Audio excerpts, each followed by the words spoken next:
Hello నమస్తే welcome to my channel గణితం by Pritam. మన థర్డ్ సిరీస్లో 27th వీడియో వచ్చేసి ఏంటంటే ఈ వీడియోలో మనము మన కొత్త చాప్టర్ స్టార్ట్ చేయబోతున్నాము. ఆ చాప్టర్ పేరు వచ్చేసి సిస్టమ్ ఆఫ్ సర్కిల్స్. సో ఈ చాప్టర్లో మన ఫస్ట్ కాన్సెప్ట్ వచ్చేసి ఏంటంటే angle between the two circles. ఓకేనా, ఇది చాలా ఇంపార్టెంట్ కాన్సెప్ట్, జాగ్రత్తగా వినండి. ఓకేనా, సో చూద్దాం.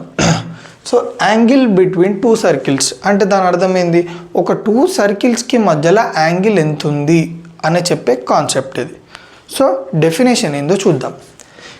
Angle between two circles is defined as angle between tangents drawn at intersection of circles. So definition విన్న తర్వాత మనకు కొంచెం కన్ఫ్యూజన్ ఉంది. సో కన్ఫ్యూజన్ పోగొట్టడానికి నేను ఇక్కడ ఒక ఫిగర్ డ్రా చేసినాను చూడండి. ఈ ఫిగర్లో మనకి ఏం కనిపిస్తున్నాయి, టూ సర్కిల్స్ కట్, ఒక సర్కిల్ని ఇంకో సర్కిల్ కట్ చేస్తుంది చూడండి. ఈ సర్కిల్ కట్ చేస్తుందా లేదా? ఎస్, ఈ సర్కిల్ దీన్ని కట్ చేస్తుంది. సో ఎక్కడెక్కడ కట్ చేస్తుంది, 2 పాయింట్స్ దగ్గర. ఇది P అనుకుందాం, ఇది Q అనుకుందాం. సో ఇప్పుడు నేను ఏం చేస్తున్నా అంటే చూడండి, ఈ P పాయింట్ నుంచి ఈ సర్కిల్కి ఒక టాంజెంట్ గీసిన. ఏ సర్కిల్, సపోజ్ దీన్ని S dash is equals to 0 అనుకుందాం, దీన్ని S ఈజ్ ఈక్వల్స్ టు 0 అనుకుందాం. సో P అనే టాంజెంట్ ఈ సర్కిల్కి గీసిన నేను ఈ పాయింట్ నుంచి. సిమిలర్గా S ఈజ్ ఈక్వల్స్ టు 0కి నేను ఇక్కడ నుంచి టాంజెంట్ గీసిన. ఓకే చూడండి. సో సారీ ఇది కాదు, ఇది.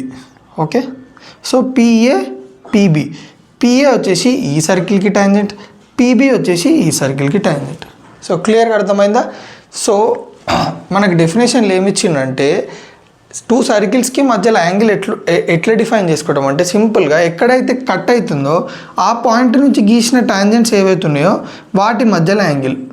సో మీకు డౌట్ వస్తుంది, మరి ఇక్కడ టచ్ చేస్తుంది, ఇక్కడ కూడా టచ్ చేస్తుంది కదా, మళ్ళీ ఇక్కడ కూడా సేమ్ అదేనా అంటే ఎస్, మీరు ఎక్కడన్నా డిఫైన్ చేసుకోవచ్చు. ఇప్పుడు ఇక్కడ కూడా మీరు ఏం చేయాలి, సింపుల్గా ఇక్కడ ఒక టాంజెంట్, ఇక్కడ ఒక టాంజెంట్, వాటి మధ్యలో యాంగిల్. ఈ టీటా రెండు సేమ్ ఉంటాయి. ఓకేనా, మీరు ఏ పాయింట్ ఆఫ్ ఇంటర్సెక్షన్ దగ్గర అయినా మీరు టాంజెంట్స్ డ్రా చేసి ఆ టాంజెంట్స్ మధ్యలో ఉన్న యాంగిల్ని మనము యాంగిల్ బిట్వీన్ ద సర్కిల్స్ అని అనొచ్చు. సో క్లియర్గా అర్థమైందా? ఎస్. సో మరి ఈ యాంగిల్ ఫార్ములా, ఈ యాంగిల్ని మనం ఎట్లా కనుక్కుంటామంటే మనకి దీనికి ఒక ఫార్ములా ఉంది. ఆ ఫార్ములా వచ్చేసి ఏంది, cos theta is equals to d² minus r1² minus r2² by 2r1 r2. So confusion start అయింది మళ్ళీ, ఇందులో D అంటే ఏంది అని. D అంటే వెరీ వెరీ సింపుల్, సెంటర్ ఉందా, ఈ సర్కిల్ యొక్క సెంటర్కి ఈ సర్కిల్ యొక్క సెంటర్కి మధ్యలో ఏదైతే డిస్టెన్స్ ఉందో that is nothing but D. Okay, D is nothing but distance between two centres. R1 అంటే రేడియస్ ఆఫ్ సర్కిల్ 1, R2 అంటే రేడియస్ ఆఫ్ సర్కిల్ 2. సో మనం ఈ ఫార్ములా యూజ్ చేసి సర్కిల్స్కి మధ్యలో యాంగిల్ కనుక్కోవచ్చు. సో క్లియర్గా అర్థమైందా? Okay, if theta is angle between circles x² plus y² plus 2gx plus 2fy plus c is equals to 0, x² plus y² plus 2g dash x plus 2f dash y plus c dash is equals to 0, then cos theta is equals to c plus c dash minus 2 of gg dash plus ff dash by 2 root g² plus f² minus c into root of g dash square plus f dash square minus c dash. So దీనికి difference ఏంటి చెప్పండి. ఇక్కడ మనకి two circles ఉన్నాయి, ఆ circles యొక్క equations mention చేసిండు చూడండి. ఇది వచ్చేసి సర్కిల్ 1 యొక్క ఈక్వేషన్, ఇది వచ్చేసి సర్కిల్ 2 యొక్క ఈక్వేషన్. అప్పుడు మనకి కాస్ థీటా ఫార్ములా ఏమవుతుంది అంటే ఇది. సో మనకి ఎట్లా వచ్చింది అనేది మనం ఇప్పుడు చూద్దాం. సో ఇది మనం స్పెషల్గా ఎందుకు తెలుసుకుంటున్నాం అంటే మీరు గమనించండి, మనము మోస్ట్ ఆఫ్ ద సమ్స్లో సర్కిల్ యొక్క ఈక్వేషన్స్ అనేవి ఈ జనరల్ ఈక్వేషన్ ఆఫ్ సర్కిల్ ఫార్మాట్లోనే ఉంటాయి. సో మనకి సాల్వ్ చేయడం ఇంకా కొంచెం ఈజీ చేసుకోవడానికి మనము ఈ పర్టికులర్ ఫార్ములా అనేది డిరైవ్ చేస్తున్నాం. ఓకేనా, సరే. సో ఫస్ట్ నేను ఒక ఇంపార్టెంట్ స్టేట్మెంట్ రాస్తున్నా, జాగ్రత్తగా వినండి.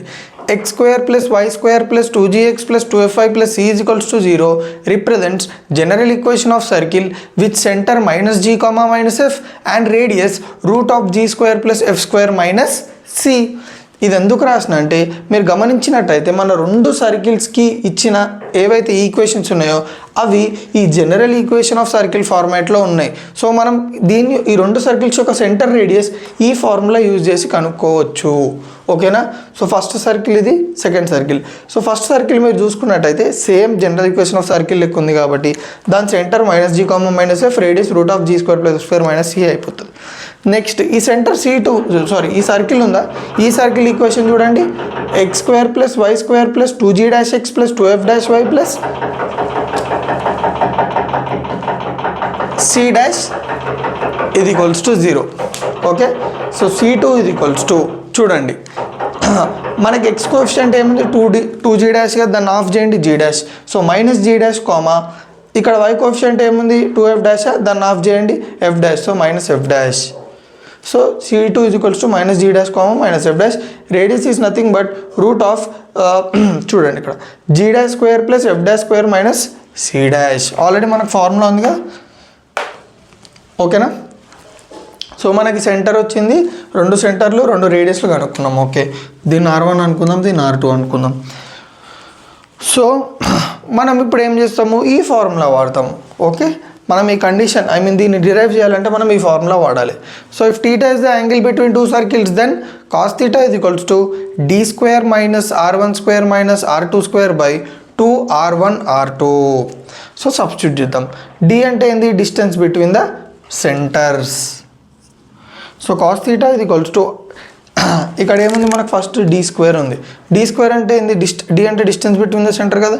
So distance between 2 points formula ఏంది, √x2 - x1 2, d √x2 - x1 2 + y2 - y1 2 distance అని పెడదాం. మళ్ళీ మీరు d రిలేట్ చేసుకుంటారు. సో సబ్స్టిట్యూట్ చేయండి. √ మీరు గమనించినట్టయితే ఇది x1 y1 అవుతుంది, ఇది x2 y2 అవుతుంది. సో √x2 - x1 2 అంటే -g' - -g' -g2 + y2 - y1 అంటే -f' -f -f2 అన్నాడు. r1² ఎంత, √g² +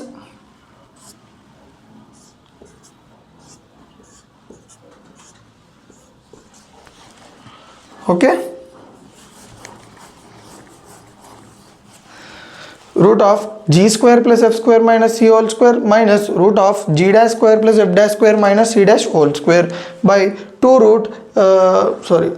ఎక్కడ ఉంది, 2 × r1 × r2 అంటే √g² + f² - c √g1'² + f'² - c'. So next స్వామి ఇందాక మనం ఎక్కడి వరకు చేసినాం స్వామి, చూడండి మనము ఇక్కడ వరకు చూసినాం స్వామి. సో నెక్స్ట్ నేను ఏం చేసినాను చూడండి స్వామి, ఈ స్క్వేర్ స్క్వేర్ రూట్ అన్నీ క్యాన్సిల్ చేసిన స్వామి. తర్వాత నేను ఎగ్జాక్ట్గా అది ఎట్లుందో అట్లా రాసేసుకున్నాను స్వామి. స్క్వేర్ రూట్స్ క్యాన్సిల్ అయిన తర్వాత నెక్స్ట్ స్టెప్ చూడండి స్వామి, cos θ = ఇది చూడండి స్వామి, ఇది a + b హోల్² ఫార్మాట్లో ఉందా లేదా స్వామి? ఎస్. సో సాల్వ్ చేయండి. g1 g' square plus g square minus 2g plus f1 square f' square plus f square minus 2f' తర్వాత ఈ మైనస్ దీంతో మల్టిప్లై చేయండి స్వామి. -g² -g² -f² -c plus c. సిమిలర్గా ఇక్కడ కూడా మైనస్ తోటి మల్టిప్లై చేస్తే మనకి ఏమొస్తుంది, -g' square -f' plus c' by 2√g² + f² - c √g' + f' - c'. ఇది ఇట్లనే ఉంటుంది. కింది దాన్ని మనం ఏమో మల్టిప్లై చేయము, చేంజ్ చేయము. సో cos θ ఇక్కడ చూడండి స్వామి, very very important, g' square -g' square g square -g² చూడండి, f' square -f' square f² -f², ఇవన్నీ క్యాన్సిల్ అయిపోయిన తర్వాత మనకు మిగిలేదు ఏంది చెప్పండి స్వామి, +c + c'. అందుకే c + c' తర్వాత -2g' -2f' చూడండి, c + c' -2g' -2f' 2√g² + f² - c √g' + f' - c. So cos θ c + c' ఈ రెండిట్లకి నుంచి -2 కామన్ తీస్తున్నా, -2 of g' + f' 2 root g square plus f square minus c into root of g dash square plus f dash square minus c dash. So క్లియర్గా అర్థమైందా స్వామి ఇక్కడి వరకు? Okay కదా. So ఇందాక మనము యాంగిల్ బిట్వీన్ ద 2 సర్కిల్స్లో 2 ఇంపార్టెంట్ ఫార్ములాలు నేర్చుకున్నాం. Okay, ఒకటి వచ్చేసి ఇది, ఒకటి వచ్చేసి ఇది. సో ఇప్పుడు అందులో ఒక మోస్ట్ ఇంపార్టెంట్ కండిషన్ గురించి మనము డిస్కస్ చేద్దాము. ఈ కండిషన్ని మనము త్రూ అవుట్ ద చాప్టర్ ఎక్కడ పడితే అక్కడ వాడుతూనే ఉంటాము. సో చాలా జాగ్రత్తగా వినండి. ఈ కండిషన్ వచ్చేసి ఏంటంటే, if 2 circles are said to be orthogonally 2 circles cut orthogonally if theta is equals to 90 degrees. అంటే ఏమంటున్నాడు, ఒక 2 circles ఉన్నాయి. ఓకే, ఆ 2 circles ఆర్థోగనల్గా కట్ అవ్వాలంటే, అసలు ఆర్థోగనల్గా కట్ అవ్వాలంటే సింపుల్గా దాని అర్థం ఏంది? సింపుల్, మనం ఏమనుకున్నాం యాంగిల్ బిట్వీన్ ద 2 circles అంటే ఎక్కడెక్కడైతే 2 circles కట్ అవుతున్నాయో ఆ పాయింట్ నుంచి గీసిన టాంజెంట్స్ ఉంటాయో వాటి మధ్యలో యాంగిల్ని మనము యాంగిల్ బిట్వీన్ ద సర్కిల్స్ అనుకుంటాం కదా. ఎప్పుడైతే ఈ 2 టాంజెంట్స్ మధ్యలో యాంగిల్ 90 degrees అవుతుందో అప్పుడు ఈ 2 circles అనేటివి ఆర్థోగనల్గా కట్ అవుతాయి అని అర్థం. Okay, if theta is equals to 90 degrees then the 2 circles cut orthogonally. So ఇప్పుడు కండిషన్ ఎట్లా డిరైవ్ చేయాలో, మనం ఒక 2 circles ఆర్థోగనల్ ఉన్నాం, దాని కండిషన్ ఎట్లా అంటే సింపుల్, మనకి యాంగిల్ బిట్వీన్ ద 2 circles ఉందా, ఆ యాంగిల్ బిట్వీన్ ద 2 circles ఫార్ములాలో టీటా ప్లేస్లో మనం 90 పెడితే సరిపోతుంది. ఆల్రెడీ మనం డిస్కస్ చేసిన టాంజెంట్స్కి మధ్యలో యాంగిల్ 90 ఉంటే ఆ 2 circles ఆర్థోగనల్గా కట్ అయితే అనుకున్నాం కదా. సింపుల్గా మనం టీటా ప్లేస్లో 90 పెడదాం. So cos theta is equals to d square minus r1 square minus r2 square by 2 r1 r2. Theta ప్లేస్లో 90 పెడితే cos 90 degrees is equals to d square minus r1 square minus r2 square by 2 r1 r2. cos 90 అంటే ఎంత? 0 is equals to d square minus r1 square minus r2 square by 2 r1 r2. So ఇప్పుడు ఏం చేస్తున్నాము, ఈ 2 r1 r2 అటు side పంపిస్తే ఏమవుతుంది, 0 is equals to d square minus r1 square minus r2 square. So సింపుల్గా నేను ఏం చేస్తున్నా అంటే ఈ minus r1 square minus r2 square ఇటు సైడ్ తీసుకొస్తే d square is equals to r1 square plus r2 square. So this is the condition for 2 circles which cut orthogonally. So మనకి 2 circles orthogonal cut అవుతున్నాయంటే ఇది. సరే, బాగుంది. ఇందులో మనకి ఇంకొక condition ఏంటంటే, మనకి సర్కిల్స్ ఇచ్చిండు, సర్కిల్స్ యొక్క ఈక్వేషన్స్ ఇచ్చిండు అనుకుందాం. ఫర్ ఎగ్జాంపుల్ ఇవే ఆ 2 ఈక్వేషన్స్ అనుకుందాం.